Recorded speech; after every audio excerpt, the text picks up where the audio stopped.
I think since it's 10:02, we'll go ahead and get started. Most of us are on here. So you'll see some of the slides that we talked about last night, and I'll pause for some more questions from this group. Thank you, Mike. So I always start out just at the beginning with this first slide, there can always be somebody that's watching that has not attended any of these meetings previously. So this is how our task force works in the middle. This is the group that's on the panel here in the meeting this morning.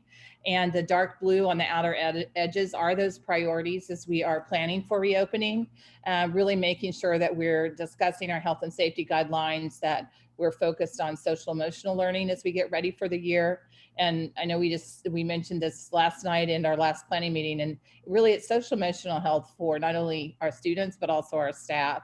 High quality programming for all ages, and then also just analyzing the achievement data and closing the gap, accelerating the pathway, and maximizing learning for all students. And around the outer edges, what you're seeing are those different focus groups that it's taken a tremendous amount of time from each one of those, whether that be transportation or food service, special education, curriculum instruction team, looking at athletics in the fall, how's that going to return, and activities. Obviously our health advisement is critical. Every one of those feeds into the plan that we will submit to the state, not this Friday, but the following Friday. And just as a reminder, the plan that we're working on is really, it's a planning document for us, for the district to utilize to communicate with the community, but it actually doesn't get approved at the state level. We just turn them in and they hold on to them. So that's kind of how the process will work. Go ahead to the next slide. And I've moved this to the front just again for people who are just joining us that don't necessarily stay on for the whole meeting. We normally put these dates at the end, but this task force has been meeting, and these are the ones in blue are the meetings we've had. We'll meet again on Thursday. So, you know, a special thank you to the task force, the many hours that you are putting in. Not only in this meeting, but I know like Karen, you're for the board representative as well. That's a whole nother set of meetings. So thank you for that. And we are trying to gather as much input as we can. Go ahead and go to the next slide. There was a Q&A that was done in Spanish. We've had a couple hundred people watch that.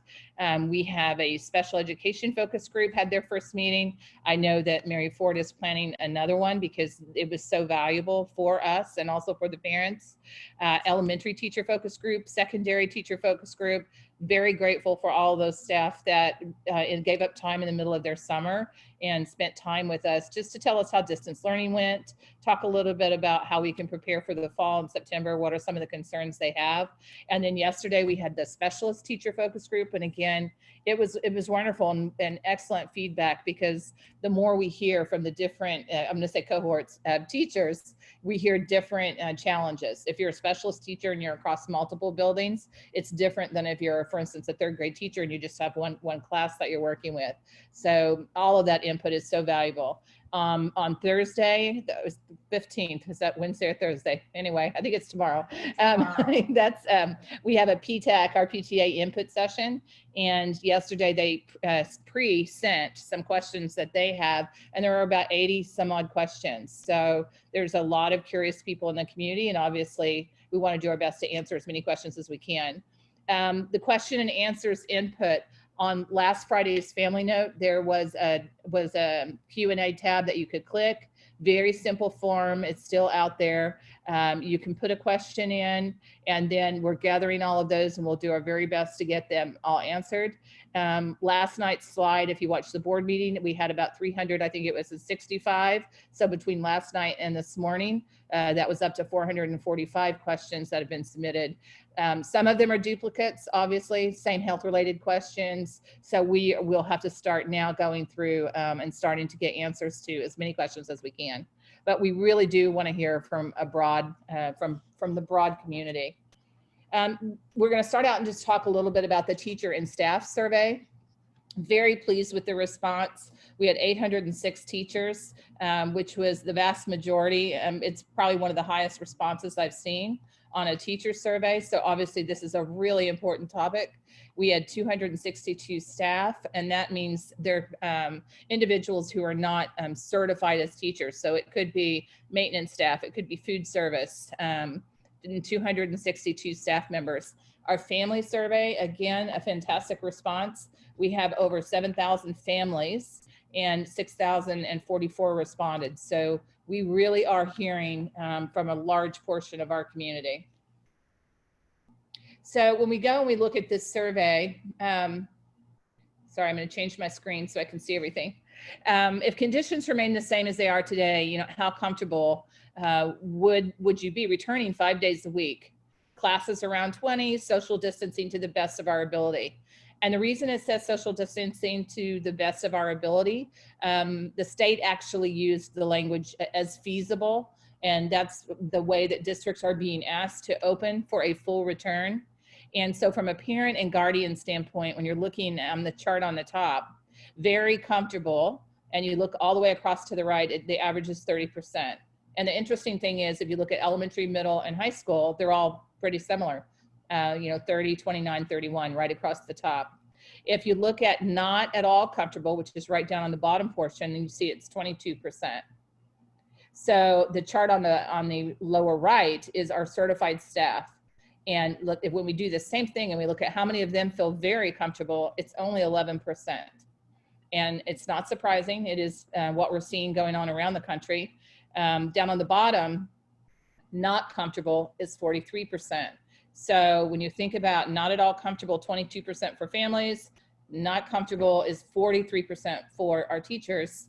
It means we have some work to do in order to gain confidence of our teachers to be able to come back. And I think, to be really clear, this doesn't mean we have 43% of our staff who are saying that they're not going to come back to work, because our teachers, just like every other profession, are faced with those really difficult family situations that they may not have a choice but to come back to work, even if they are really scared. So what can we do to help have the safety protocols in place to help them feel better? And we're going to continue to work on that every day. When we look at our non-certified staff, right across the top where it says very comfortable, 21% of our non-certified staff are very comfortable, and only 26% are not comfortable. And I was not too surprised by this statistic or this result, in that our non-certified staff, a lot of them have been working all the way through COVID, from maintenance, custodial, our food service workers. They were at a very heightened, I would say, feeling not comfortable back in March and April. And right now, the status that we're in for them is less than what it was when they were delivering food in April and May, when it was still very, very challenging. So the next slide is, given my current health concerns, I would become part of a digital learning team, work with their students who do not want to reenter school until there's a vaccine or a treatment, become part of the digital learning team, understanding that yes, we're going to have live teaching and video recording, project learning, and that our evaluation system may very well be in place. The state had a waiver this spring, but as far as we know right now, there are no waivers from the state for anything going into September. So our TEPL, which is our evaluation system, would be fully in place and based on distance learning. And just as a reminder, those of you who have watched the meetings have heard me say that the Connecticut State Department of Education has said that we must have a remote option. So we will have definitely a remote school for our families to opt into if they do not want to come back for face-to-face instruction on the physical school campus. And then, given my current health or concern status, if schools are open as normal in September and it is minimal social distancing on the buses, which again, the guidelines from the state are just fill your buses with children, just make sure they have their mask on. So if we followed that guideline, I would feel uncomfortable returning to work and may need to seek medical guidance for leave. So now when we look at, go ahead and go to the next one, please, Mike, thanks. When we look at the next one, planning on coming back with no reservations, only 30% of our staff said, I'll come back, and I don't really have hesitation about doing so. We have about 10% who were interested in remote teaching. We have 11% interested in both remote teaching and or medical leave, almost the same group of people.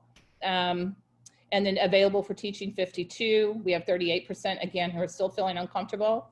And potentially unavailable is 11%, where they're really analyzing the medical leave and what they may or may not need to do. And when you think about medical leave, we have people who may be pregnant and they're not wanting to be out, a high-risk pregnancy especially, may not wanting to be out in the community. We have people who have gone through cancer treatments that are very, have a high risk from a health standpoint. So there are a number of reasons why people may want to seek medical leave, and that will be something our human resources office will be working individually, and it will be case by case with people, with our staff. So we are committed to remote learning, and the state is now calling it remote learning instead of distance learning. And I put this slide on here again because it's a question that I'm still getting a lot. Are we going to have live teaching? And we're trying to make sure at all of our public meetings, it is in our document, yes, we will have live teaching. We've heard our community, and we actually changed our summer school structure.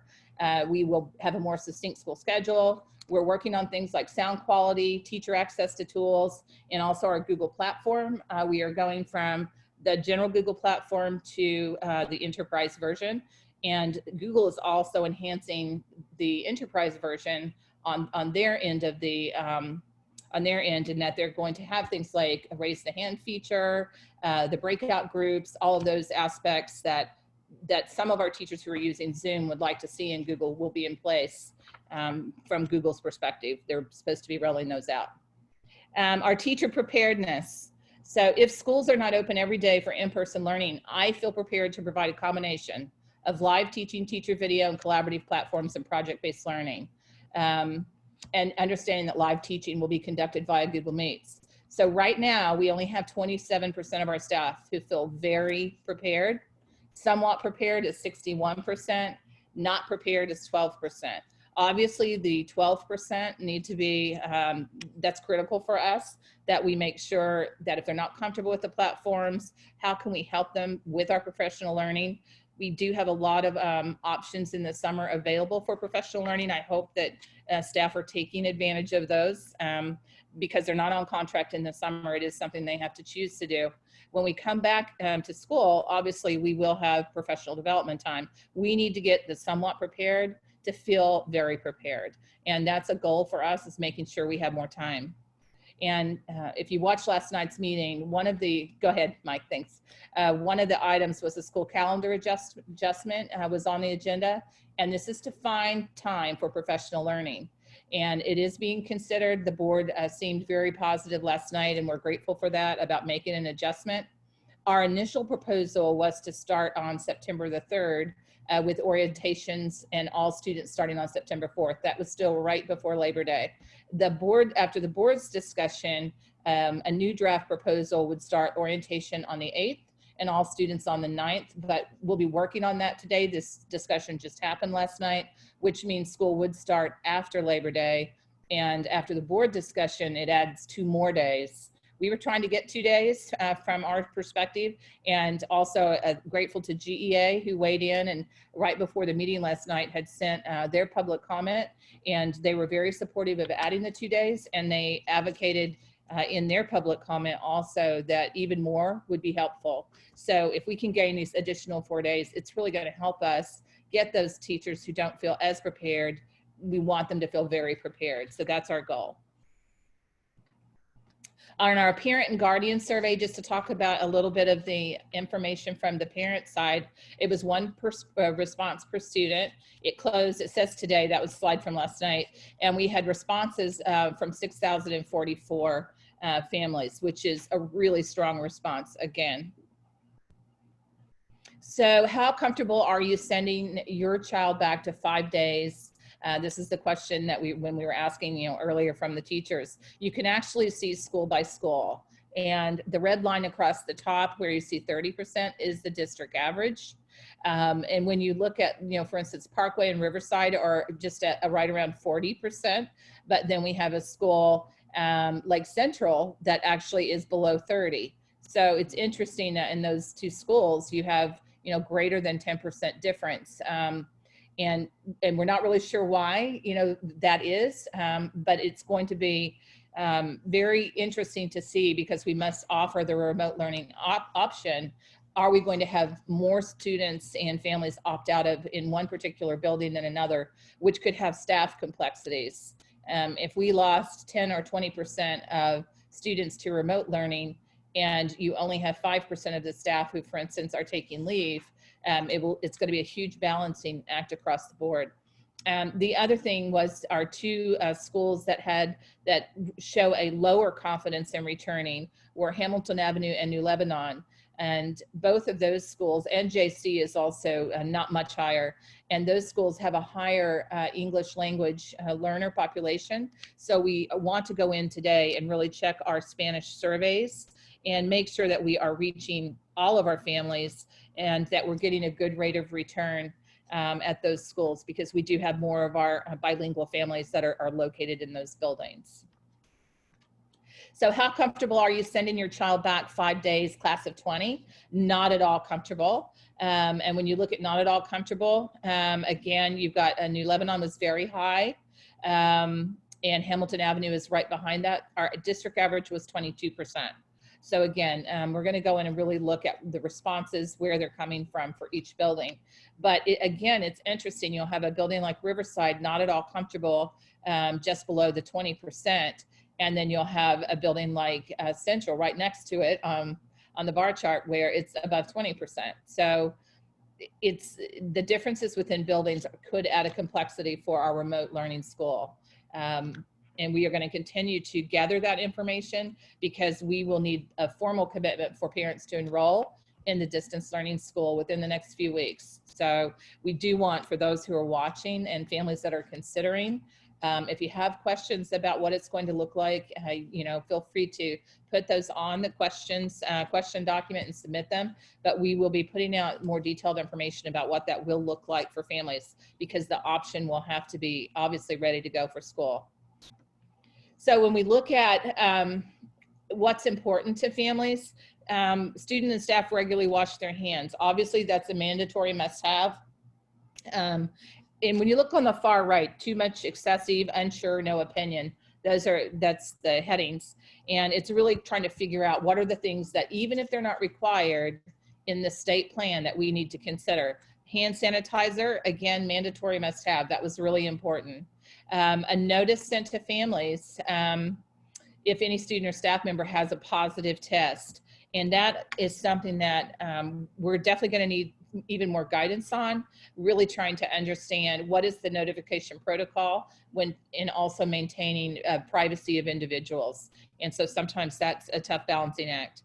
If school bus is running at half capacity, there's a lot of support for us to run our buses with a stricter guideline than what the state has asked us to do, which is just fill up the buses. Because if we are going to try and social distance or cohort when the school is open, it doesn't seem to make a lot of sense that we would just completely go at capacity on our school buses. And it looks as though our families also feel the same. Students and staff are required to wear masks when entering and leaving. And when we first put this survey together, it wasn't mandated. It is now mandated that they must have the mask on all day long inside the building. But the mandatory must-have was already at 64% and would like was at 21%. So it was already pretty high. There is support for families feeling safer that students have and teachers have their mask on inside the building. So I'm hopeful that some of the families who are a little bit concerned, especially for those with younger students, start practicing now. And we've talked about that last night at the board meeting, talked about it at our reopening meeting earlier.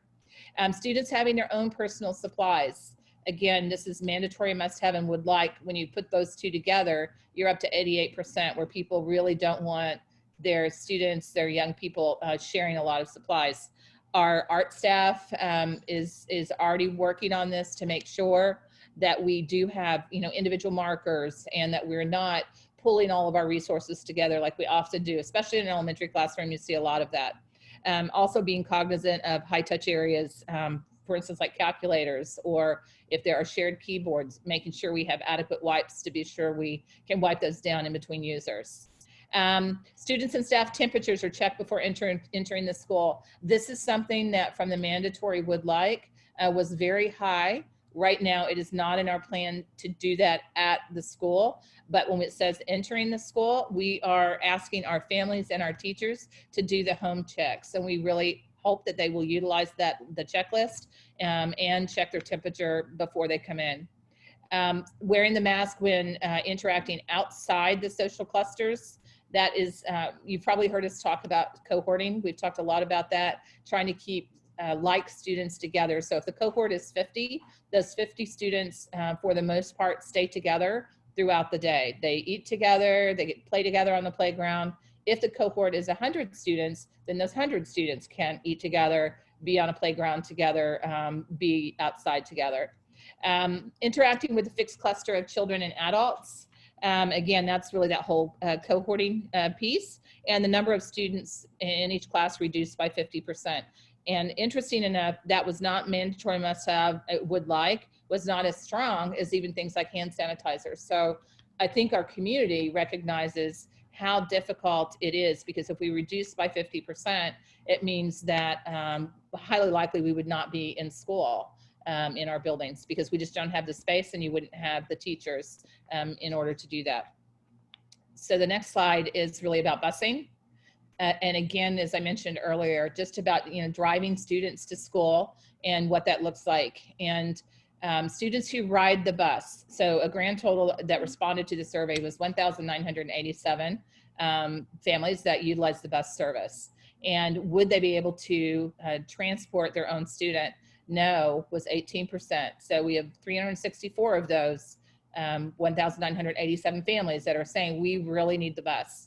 They may not have a car. It may have to do with work schedules, but they don't feel like they have flexibility. But the great thing is we have 62% due to their family structures. They do have flexibility and feel as though they could help drive their children to school. And that is something that come September, we are really going to need help from our families so that we can keep the busing safer. And one of the questions that I know has been submitted several times on the Q&A document, and also from the PTA document, is we're very aware of the traffic issues that we have at a lot of our schools right now before we even try to mitigate bus traffic. So yes, it's definitely going to involve safety and security. It's going to involve our police, and really looking at, is there a way that we can stagger? Are there different ways to approach buildings using a different exit or an entrance in order to spread people out? And every building has to be looked at uniquely and individually, and especially based on buildings that have a lot of busing. It's going to be a greater challenge, and what it also looks like staggered coming into the building.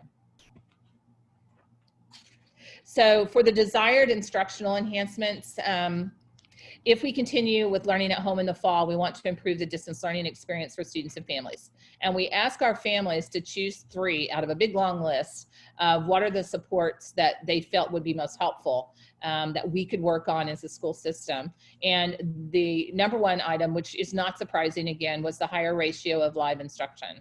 So out of those 6,000 surveys, 4,499, 74%, that was number 1.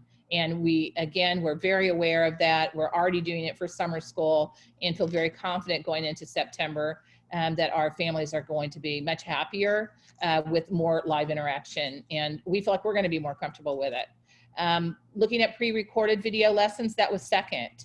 Not near as much as the live interaction, but 49% of the families had that as number 2. Now, I will say from the teacher input sessions that we're doing, they have found the pre-recorded video, especially with younger students, but to be very, very valuable. At high school, same thing. If you have a teacher who's teaching, for instance, a math class or a science class, and they've done a pre-recorded video, the student can go back and watch that multiple times, which really helps when you have a distance learning model. And the questions aren't as easy because the teacher's not always there with you, like they are when you're in a live classroom. The third highest area was more social interaction with classmates online. And that was just over 2,000 and at 37%. And we're also getting this question, even with the remote learning school that we're talking about, are there ways where some of those children may be able to meet at a park or meet at a playground, even if they're from all over the district, to have some social interaction or online interaction where they do lunch bunches and things that are helping with the social and emotional aspect of their learning as well, and just growth and development. Higher quality lesson plans. And again, I think that one comes back to live interaction videos. Most of the comments that we got when they talk about higher quality lesson plans were a few of our teachers that were just posting an article, having students answer questions at the end of the article, or assigning 20 problems and really not having the, that direct instruction was missing. So we're fully aware of that. More access to teachers when their child has questions. And you'll notice all three of those on the bottom are very close, 33%, 36%, 37%. So that's kind of where it was split between what was most important to some families versus other. Next is just looking at the health practices and protocols. And I thought it was we haven't talked a lot about this, and I thought it was good just to mention this morning, because again, I'm getting a lot of questions, probably out of the 400 Q&A questions, I would say at least half have to do with health practices and protocols, just wondering how we're going to manage this. And I do want to say we're still waiting on more guidance for decision trees from the Connecticut State Department of Education, but in all honesty, I'm not sure the guidance is going to come. And we were told that about 2 weeks ago that, you know, there's medical and health guidance, there's guidance from science, and then there's from the education department, from the governor. They're not always on the same page. And so from the decision tree points, we don't know if they're actually coming or not. I'm still hopeful, because I think it would be very helpful to have all school districts in the state using the same health protocols, so that we, you know, it's really, we're having the health professionals at the state level weigh in for us. But again, we'll have to wait and see what comes with that. Right now, go ahead and go to the next slide. Some of the health practices and protocols. What happens if a student has a parent who tests positive? Well, that student quarantines for 14 days. So that student automatically goes home. What happens if a teacher has a family member who tests positive? The teacher quarantines for 14 days. Now, one of the follow-up questions people will say, well, what about the class? Has the class been exposed? And that's where we have to work directly with our local health department to determine what was the exposure. If that person tested positive, is it a family member that lives in their household? Is it a family member they saw on Saturday for 4 hours? So those sorts of individual cases are things that will have to be done across the district. And again, we're very lucky to have Mary Keller leading on our head of nursing. Our local health department, you know, is hand in hand with us, and we will be problem solving. When you look across the bottom, what you're seeing, whether it's student exposure, family exposure, or teacher exposure, you quarantine for 14 days. And as of right now, it's still 14 days is the length of time.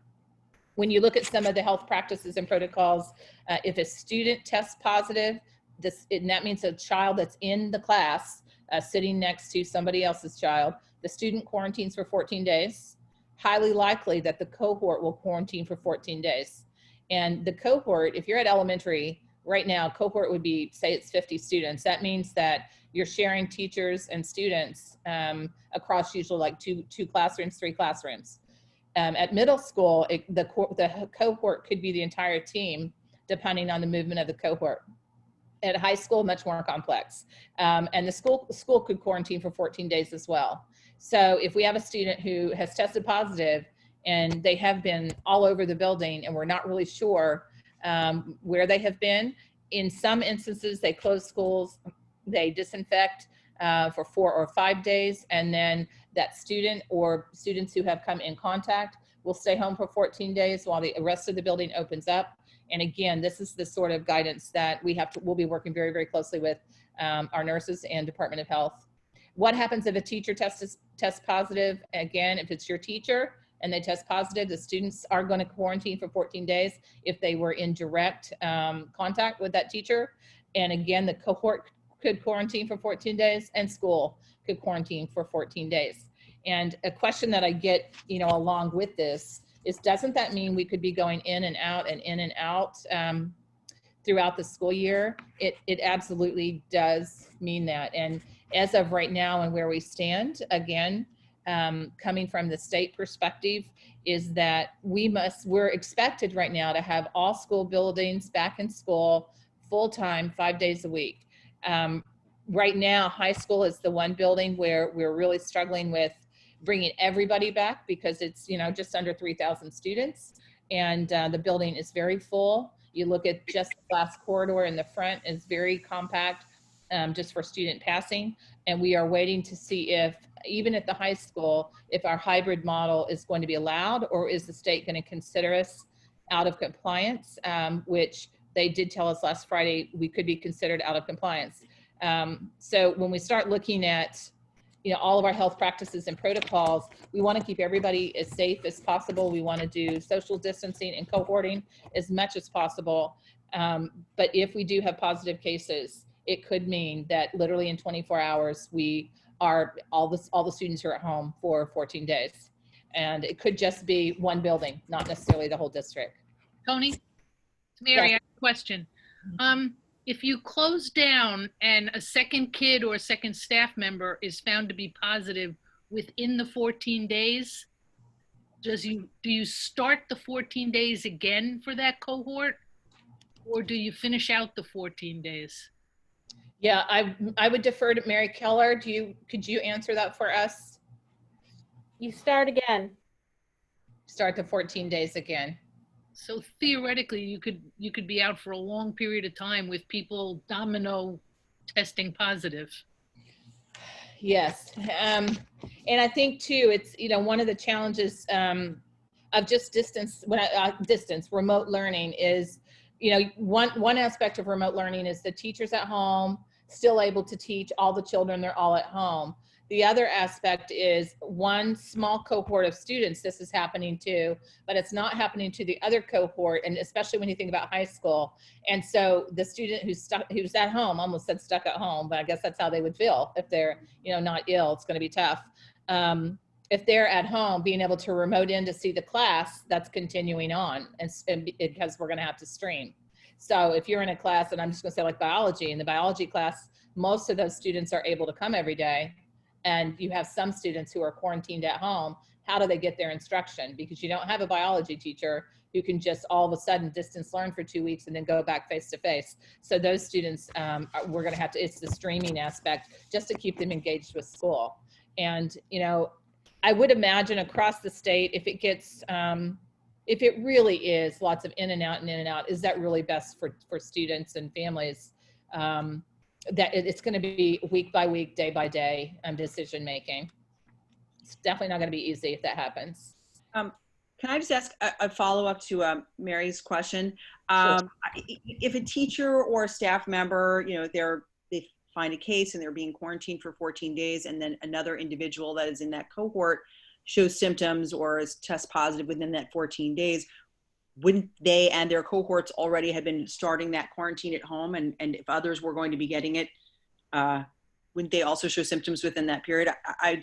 I'm curious as to see why the 14 days would start over if someone who's already been in quarantine starts to show symptoms and others haven't. You may not have an answer. It seems if they're already home quarantining. Yeah, I would have to defer to Mary. My doctor is in a different area. And I'm definitely not an expert in quarantining. Mary Keller, can you help with that? Sure. It all depends on what's considered close contact and for how long. The decision is going to have to be made sort of individually, case by case in some instances as to, when was the student symptomatic? Was there any exposure? If there was no exposure, then no, there wouldn't have to be. You'd have to make that decision. But if there was any exposure for the second child, depending on whether it was in the cohort someplace else or whether they were sitting right next to another student, then you'd have to start the quarantine all over again. Okay. When we get to, I have a bunch of questions that I've been putting together as we go along here. Yeah, and we're doing several different topics this morning because I've tried to feed off of the questions that are coming in, and that's why I thought we needed to just discuss a little bit of the quarantine, because I'm getting so many questions that it might be helpful for people to. Did anybody else have questions about the quarantine aspect? These are the key questions that I'm getting from our families right now. The remote learning school, because we've mentioned that also. We're getting questions from families, and it's just more of a reassurance that yes, we will have that remote option for families who choose and not to return face-to-face. And that is a teacher with a group of students, distance learning like last spring, except with live teaching and all the enhancements that we're going to be doing. And again, we have to have that option. The one thing I've added on here is those students who choose remote learning will need a 2-week notice to re-enter. And that really is so that we can make sure the school has adequate space. And I'll give an example. If I have a 3rd grade classroom, we have them socially distanced, and then all of a sudden 4 families say, oh, we really want to bring our 3rd graders back. It doesn't mean we're going to say, no, we don't have room for you. It may mean moving the entire 3rd grade classroom to a larger space, because we can't social distance if we put another 4 students in that 3rd grade cohort, especially those buildings that only have 2 classrooms. Same way at the high school, we may have 3 sections of chemistry, of honors chemistry, and we only have room to add students to maintain what we need in one of those sections of honors chemistry. So we need to build a student schedule upon reentry, because they would not have been in our system if they're at home learning. So also, families will receive information in the coming weeks, because we will need families to opt in or opt out. So we do have the board meeting again on Thursday at 7, where we'll discuss the actual plan. We're not looking at the plan again this morning. We've looked at that the last couple of times. The planning team meeting, by the way, is not at 7 o'clock. I realized I have 7 o'clock. We're not going to have 2 meetings at the same time. We're at 10 a.m., so apologize for the typo.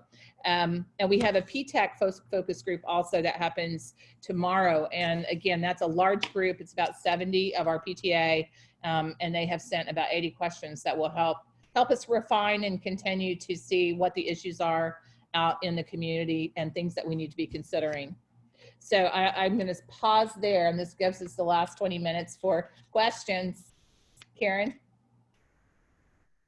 Sorry, I was muted. Well, I have quite a few of them. I'll go in reverse, since you were just talking about the focus groups. I will say I know that there was some discussion briefly last night at the Board of Ed meeting about being a little bit more open and interested in parent input. And I didn't know if we might possibly be able to add a few more focus groups for parents, and at least 1 or 2 in Spanish for the schools that had higher levels of discomfort. I know some of those schools are the ones are Title I schools. They may have concerns that we're not specifically addressing that might affect their comfort level in returning. You know, I know that you had discussed possibly sending out a secondary follow-up survey. I think that maybe some of the concerns, you know, I was thinking about our survey results last night after the meeting, which is probably why Dr. Caraballo says I look so tired. You know, a lot of these surveys the surveys to parents and staff were sent out prior to us having any discussions really on the details of our plan to reopen. I think that the survey results might be different if we resend some of the more specific questions now that we have more details out for parents and staff to know that there are certain protocols that we are planning on. Their comfort levels might be different. I don't know if you've seen any differences in the survey results from the initial respondents to the ones that you got towards the end after the draft plan was sort of released, or if the survey results aligned with what you've been hearing from the focus groups once they had a better idea of you know, more of the protocols. Yeah, I mean, I don't think the survey results are going to change drastically. And as a matter of fact, I'm going to speak from an educator standpoint, and we're watching what's going on around the country. I actually think the anxiety is increasing. I think it's worse today than it was 3 weeks ago. And coming from a family of educators, I can say in my own household that it's increasing because most states are not choosing to go in the direction that Connecticut is. And that plants a seed of doubt for people. And we understand that it's spiking across the South, but we certainly do not want to be in Connecticut a cause for the spike because we're bringing all the young people and teachers back. And so I think there are real health concerns. And again, that's from an educator viewpoint. I think it actually could be more concerning now than it was 3 weeks ago. And the more we talk about it, believe it or not, the more we talk about it actually makes everybody more anxious. And we have to talk about it. But in some regards, it's not real helpful in helping people feel calm because you're having to consider things like we were just talking about the protocols of quarantining. And, you know, it is scary.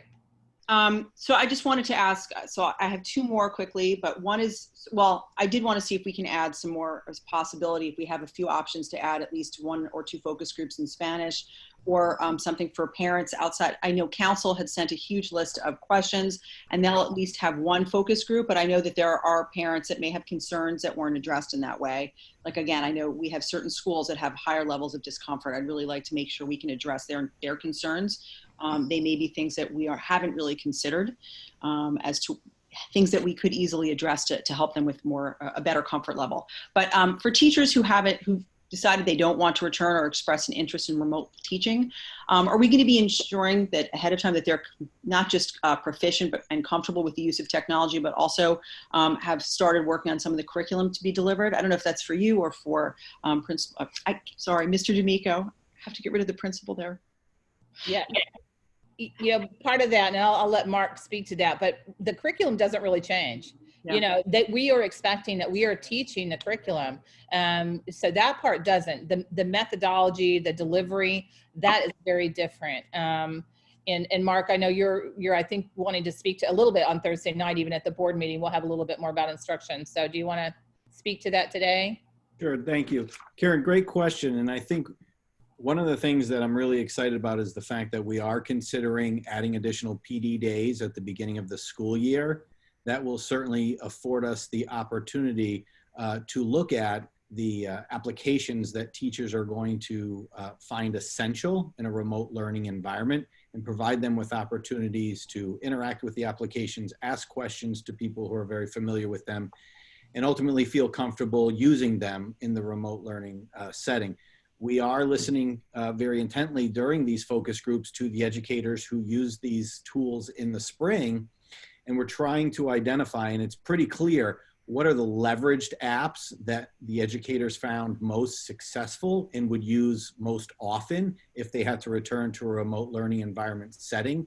So we are compiling all of that information, and we will put together a comprehensive list of PD offerings for all staff when we do return on August 27th, so that everyone can feel comfortable and confident should they have to pivot to remote learning. So not only the teachers who are starting there, but in all honesty, you know, we all might be starting there. So we want to make sure that everybody is at the ready day one. So I'm really in favor of the adjustments to the calendar to give us more time, because I think also, as Dr. Jones had mentioned, there's also going to be a number of PD offerings that are mandated just around COVID precautionary measures that everyone needs to be aware of.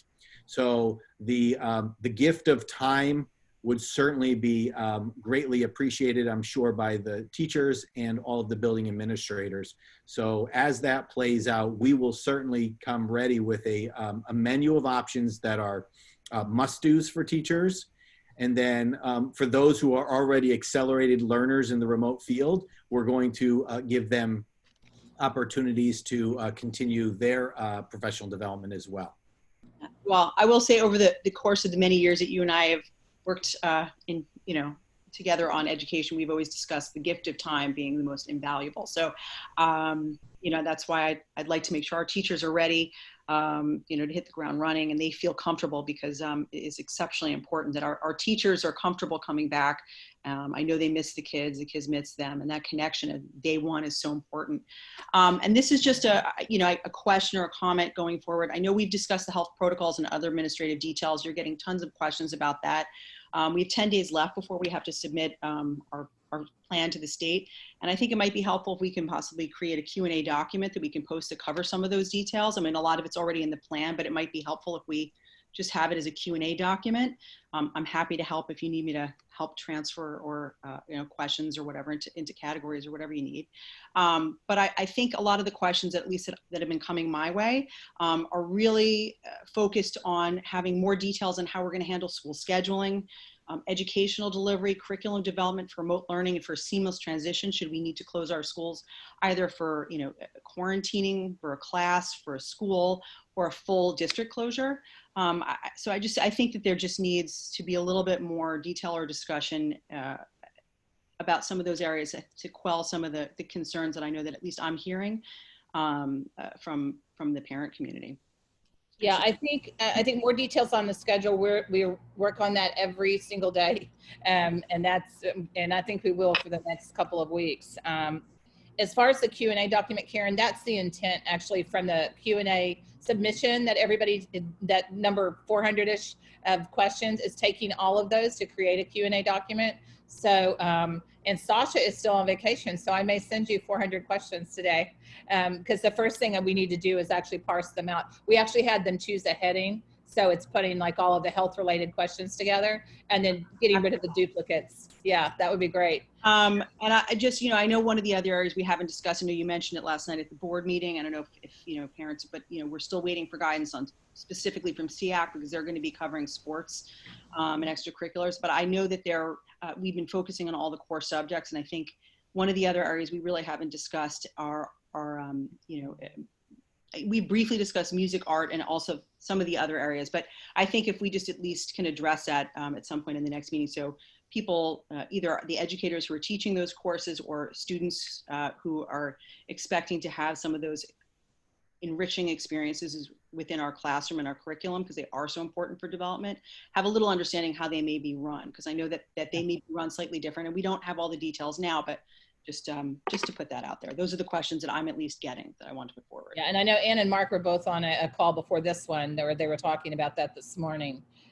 So they're working hard on that, trying to balance cohorting, social distancing, and how do you balance the electives, which is not easy. I think on the instructional side, I'm not sure we're going to get the community to feel comfortable until we live through it, and that's just being very honest about it.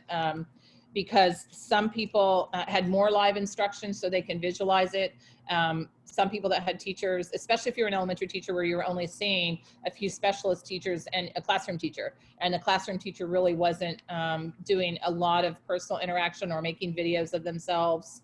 I think until that parent has a different experience, we can keep saying what we're going to do, but our curriculum's not going to change because we're going distance learning.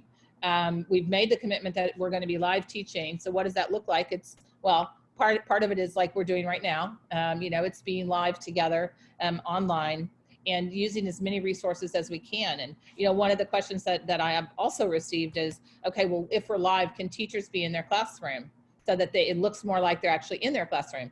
Well, a lot of that's going to depend on what's happening with COVID. If we have the option to allow teachers to be in their classrooms, have all the resources and materials, and kids are at home, that's great. But if they close the building, then that won't be an option, and which is what happened, this year. So there are so many nuances that I think getting people to feel comfortable, part of it is I think we're going to be living through this together, and everyone is going to have to know we're going to have to be really flexible, because it could be in and out. And it could be these Google Meet type instructional settings. Some of it could be streaming into a classroom, and again, especially for high school.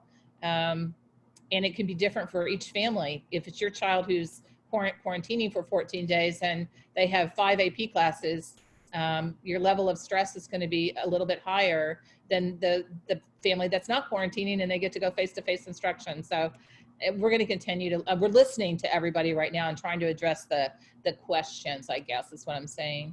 But I do understand it's challenging. I'll happily help pay for the rights to have one of our bands or orchestras perform the, we're all in this together so we can make a video to send it out to our community of learners and families. And I was going to say, as an out of the box thought that I just had, I think some of the parents who did experience difficulty with the remote learning might feel a little bit more confident if they had a opportunity to truly see the changes that are happening during summer school. I don't know if there's a possibility to just sort of have a little overview, a little video clips or something. Obviously we need to have privacy waivers and stuff, whatever, but just so that they can see that there is a much different experience, that the students are really having interaction, live teaching, so that they can see that there's a vast difference. I think it might help at the comfort level, Okay, that's a good suggestion. I have a question. Has it been considered to have some sort of town hall, which I know would be impossible to have the input of 9,000 plus families, but to have a number of questions sent to you and you cull through it and you set aside, let's say, a 2-hour or an hour-and-a-half period of time where you present the specific question and then have whomever you feel is most appropriate attempt to answer the question. I think there's a lot of, I mean, I talk to parents, of course, every day because it's my job as a pediatrician. I think there's just a lot of frustration about just feeling that everybody's sort of on this journey, but not really knowing where they're going. And it's human nature. The more people feel heard, I think it may quell some of the anxiety. One parent even likened it to being on a school bus and you're about to cross a bridge and you just have no way to, you can't redirect, you can't figure out what to do. So I'm just thinking a little bit outside of the box and wanted to know your thoughts on that. Yeah, we are doing as much outreach, I think, as we can. And that's why surveying is so important. I mean, getting over 6,000 responses from parents and where they can, you know, tell us how they're feeling and tell us what's important, I think was huge for our families. We're trying to do a lot of focus groups because when you're on a call like this, you can only have so many people contributing. The Q&A document right now, I think that's why we're getting really good response with that. And I'm not, whether it's called a town hall or a focus group, part of it is trying to manage just the, you know, the number of people. I know in the board meeting last night, I think there were over 300 people, you know, on that meeting. And it is hard because we are constantly in meetings from a staff perspective, doing lots of these to try to educate, but it doesn't mean that people still know what's going on. You know, they have their busy lives, and really unless they have a real specific question or concern, sometimes people, you know, they don't actually dial in and watch or listen. And so we keep trying to, that's why I do the family notes also once a week, trying to put information in there.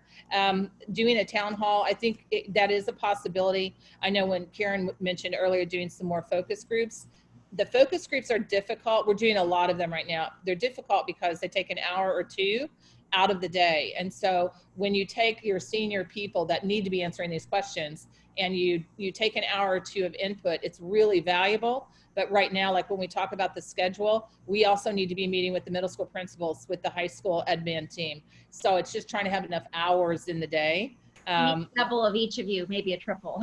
Yeah, I mean, it's a huge commitment right now in time and trying to find more hours. But I think a town hall, it never hurts to do a town hall where people submit. We really already have the questions. They are submitting them right now. So that is a real possibility for us. We cap at 500 on our Zoom call. So as long as it didn't get above 500, and then it would be people watching, you know, the video recording. But from a staff perspective, we have a meeting, I think tomorrow, so we can talk about that and see if we can get another date. We just keep trying to offer as many opportunities for people to give us input and to help people understand what's going on. You know, and I think that is one of the hardest things. It's going to be the week before school, and guess what? We may have to change. And we have to keep saying that over and over. Everybody loves routine, and everybody loves to know what's going on, and change is really difficult for people.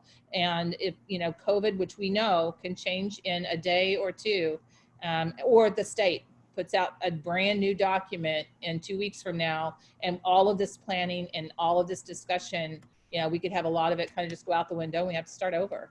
And it's just being flexible.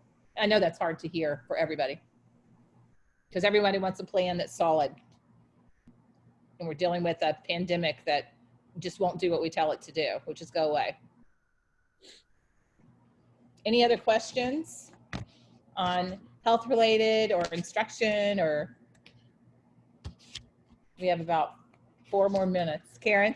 I don't have any questions. I just really wanted to once again thank you and the entire administrative team for the amount of work that you guys are doing. I mean, I know I sort of stepped forward to volunteer, and I know how much this is a toll this is taking on me, and I can only imagine how difficult this is for all of you and all of the administrators who are working through this, all of our educators who are diligently working throughout the summer on their own time as well, to try to make sure that we can return to school in the safest, most supportive way possible for, again, not just our students, but also for our staff members, who I know really do miss the interaction as well within our school walls.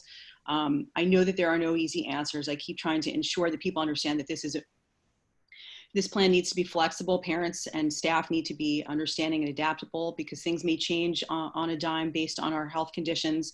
I know news from around the country and around the world as to how schools are opening, closing, and spikes in this disease are happening all over, are causing concern. But I know you guys are really have your hearts in this, and I just wanted to say thank you on behalf pretty much of the board and the parent community, because I know how much you guys are working towards, you know, ensuring that we have a wonderful opening in the fall. So thank you. Thanks, Karen. Okay, no, if there are no more questions, it's 10:57. We're like right on time. Okay, and just a reminder, we do have a board meeting on Thursday night. We also have another planning meeting on Thursday morning. So we encourage people to join us and add questions to the Q&A document. And we're going to work on getting those sorted out because I'm going to send them to Karen today. All right, have a great day, everybody. Bye.